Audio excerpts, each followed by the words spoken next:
Powered by commodity समाचार कमाते रहो यहाँ पर इस खास पेशकश में आप सभी का बहुत बहुत स्वागत है। और मैं हूँ हर्ष अरोड़ा हर बार की तरह, और हमारे साथ जो है रोजाना की तरह राजेश जी जो है जुड़ गए हैं। सर बहुत बहुत धन्यवाद, thank you so much sir.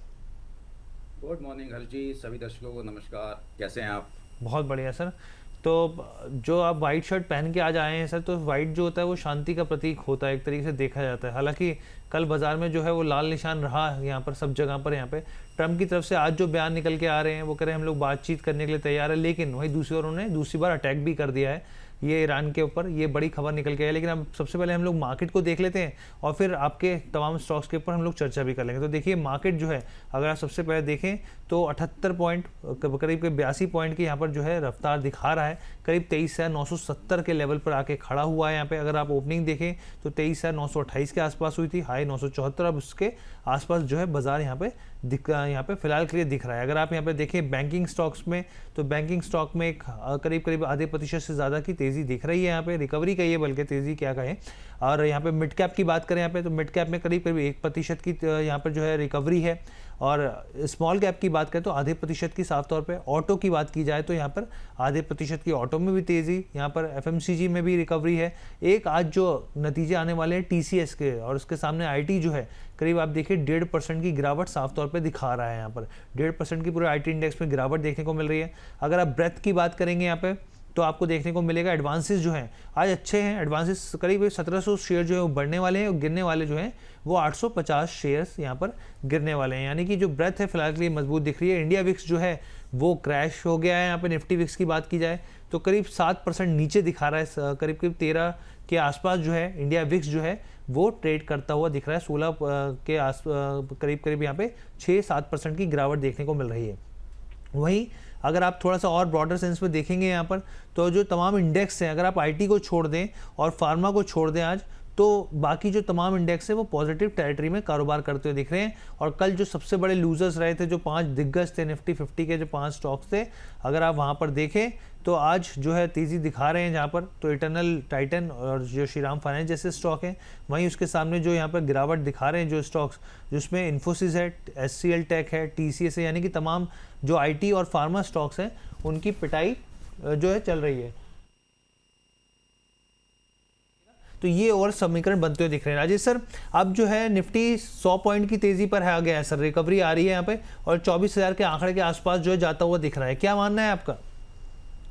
देखिए, कल हमने बाजार में गिरावट देखी तो हर किसी को था कि युद्ध शुरू हो गया है और क्रूड के दाम बढ़ गए थे, दोबारा से हो सकता है मार्केट में पैनिक बने। लेकिन देखिए, आपको याद होगा, मैं हर बार बोलता आ रहा हूँ, युद्ध खत्म हो चुका है और ये सिर्फ और सिर्फ न्यूज़ प्लांट की जाती है कि कच्चा तेल ऊपर जा सके या मार्केट में प्रॉफिट बुकिंग बन सके। चार्ट पे एक गैप था, उसको फिल करना था। कोई भी रीज़न हो सकता है। देखिए, ईरान पे अटैक हुआ, सब लोग कह रहे हैं, अभी भी आपने बोला कि हमले जारी हैं, कोई विजुअल नहीं आ रहा, कोई इस बात के प्रमाण नहीं है कि वहाँ युद्ध हुआ है। तो ये सब स्टेटमेंट्स हैं और कुछ नहीं है। नहीं सर, बेसिकली देखिए भीषण बमबारी हुई है सर, ये बात है। वो खबर निकल के अमेरिका की तरफ से वहाँ पे आई है, तो अटैक दूसरी बार हुआ है। ये नहीं सर, मैं ये मानता हूँ कि युद्ध खत्म है। हाँ, युद्ध खत्म है सर, वो बात ठीक। ये सिर्फ क्या है कि इनको कच्चा तेल थोड़ा ऊपर रखना है, क्योंकि जिस तरह कच्चा तेल नीचे आया, उसके बाद सऊदी अरब ने बोला कि हम एशियन कंट्रीज को 10% का डिस्काउंट और दे देंगे। तो ये कहीं ना कहीं अमेरिका के लिए नेगेटिव था, उसको ये बात पसंद नहीं थी। तो उसने ठीक है, उसने उसको 10% ऊपर करवा दिया किसी भी न्यूज़ पर। तो ये सब चीज़ें बाजार में चलती रहेंगी, लेकिन बाजार का अंडरटोन बुलिश है। मैं फिर बोल रहा हूँ, मैं 23,600 का वेट कर रहा हूँ। 23,600 अगर लग जाता है तो मैं बहुत कंफर्टेबल हो जाऊंगा। मैं 25,000 के लिए एग्रेसिव बेट करूंगा। अभी भी अगर 23,600 नहीं भी आता है तो मार्केट ऊपर जाता है, लेकिन वहाँ चांसेस रहेंगे नीचे आने के। 23,600 हिट हो जाए, 23,600 ब्रेक हो जाए, एग्रेसिव लॉन्ग बनाऊंगा 25,000 के टारगेट के लिए। ये अपने हमने क्लाइंट्स को भी रिपोर्ट दे रखी है कि 23,600 जिस दिन हिट हो जाए, आप बाइंग स्टार्ट कर देना बाजार में, तो 25,000 प्लस के टारगेट देखने को मिलेंगे। अभी घबराने की जरूरत नहीं है, every day is a buying opportunity. ठीक है, यानी कि अभी जो है अभी स्थिति सर को जो है पॉजिटिव बहुत दिख नहीं रही है। अभी जो नंबर है 23,600 का जो लेवल है सर को ये दिख रहा है, और तभी जो है वहाँ पे खरीदारी की सलाह दी जा रही है। अब ये सर, अब आज के हिसाब से, क्योंकि कल आपने जो पिक्स दिए थे वो स्टॉक रॉकेट हो गए थे यहाँ पर, गिरते बाजार में भी हम लोगों ने देखा था यहाँ पर। आपके आज के हिसाब से अगर देखें तो वो कौन से स्टॉक्स हैं जो आपको लगता है एक बेहतर विकल्प बन सकते हैं?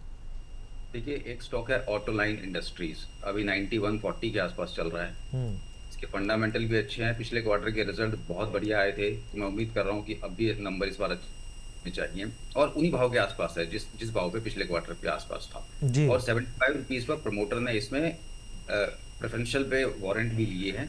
तो अच्छा। मैं ये समझ रहा हूँ कि जब प्रमोटर को अपनी कंपनी पे भरोसा है, तो डिमांड दिख रही है और रिजल्ट्स अच्छे आ रहे हैं, तो मेरे हिसाब से ये स्टॉक अपने पोर्टफोलियो में रखना चाहिए किसी भी डिक्लाइन पे, क्योंकि ये भी T2T ग्रिप में है। आप सोचें कि इंट्राडे हो जाएगा, ऐसा नहीं होगा।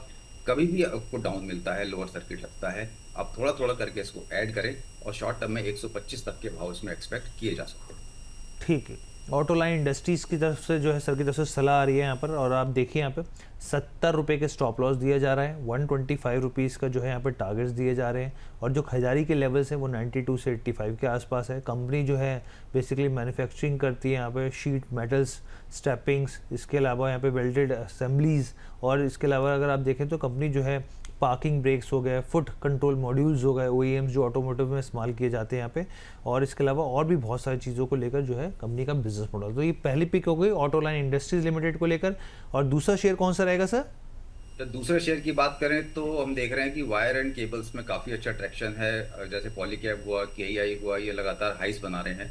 तो इसी सेक्टर में एक कंपनी है राम रत्ना वायर। ओके राम, ठीक है सर। 413-14 के आसपास एक काउंटर चल रहा है। तो ये काउंटर के फंडामेंटल्स बहुत अच्छे हैं, क्योंकि थोड़ा लो बीटा है, आराम आराम से चलता है, तो पेशेंस के साथ होल्ड करेंगे।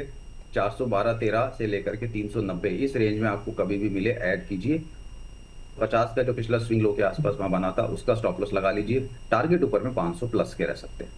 500 प्लस के टारगेट्स रह सकते हैं यहाँ पर। अभी जो स्टॉक है खरीदारी की जो सलाह लेवल्स दिए जा रहे हैं 412 से लेके 390 के बीच में आप खरीदारी कर सकते हैं।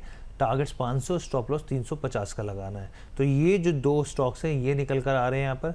और राजेश सर, क्योंकि आप आए हैं तो कुछ एक दो दर्शक, देखिए सवाल सीधा आ गया जोगेश्वर राव जी का। Rajesh Sharma ji, on the factual war is really interesting and worth giving a thoughts. This could be in the possibility a game by the US and OPEC to keep oil prices up. तो सर की जो strategy है देखिए हमारे दर्शक जो है वो पसंद करते हैं यहाँ पे। एक सवाल लेना चाहूँगा सर मैं, परम जी का, कह रहे हैं कि मेरे पास आज़ाद इंजीनियरिंग है 1780 के भाव पर, क्या करना चाहिए? 3 महीने का नज़रिया है सर। तो बिल्कुल होल्ड करके चलिए। बहुत अच्छा ब्रेकआउट स्टॉक में आया हुआ है 2200 के ऊपर। Continue to hold. अगर कोई डिक्लाइन भी मिलता है 2100 के आसपास तो भी वहां ऐड कर सकते हैं। अब जब तक काउंटर 1950 के नीचे क्लोज नहीं होगा तब तक कोई घबराने की जरूरत नहीं है, और मुझे नहीं लग रहा कि 1950 आएगा। आपको इसमें हायर लेवल ही देखने को मिलेंगे, तो आप रख सकते हैं इसको होल्ड करके।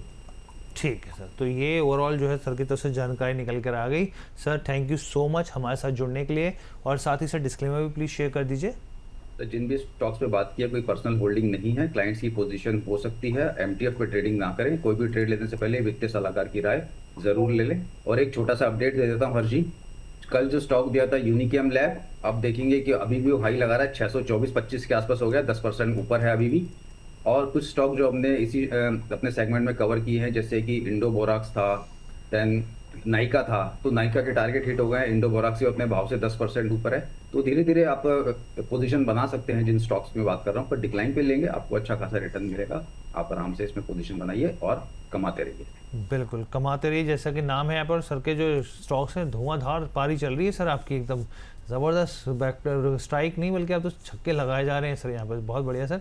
तो उम्मीद करते हैं दर्शकों का भी यहाँ पे पैसा बनता रहे, लेकिन हाँ इस चीज़ को आपको भूलना नहीं, स्टॉप लॉस लगा के रखना है, इसको ध्यान में रखना है यहाँ पे। तो फिलहाल के लिए इजाज़त दीजिए। उम्मीद करते हैं आपको शो पसंद आया होगा। बहुत बहुत धन्यवाद।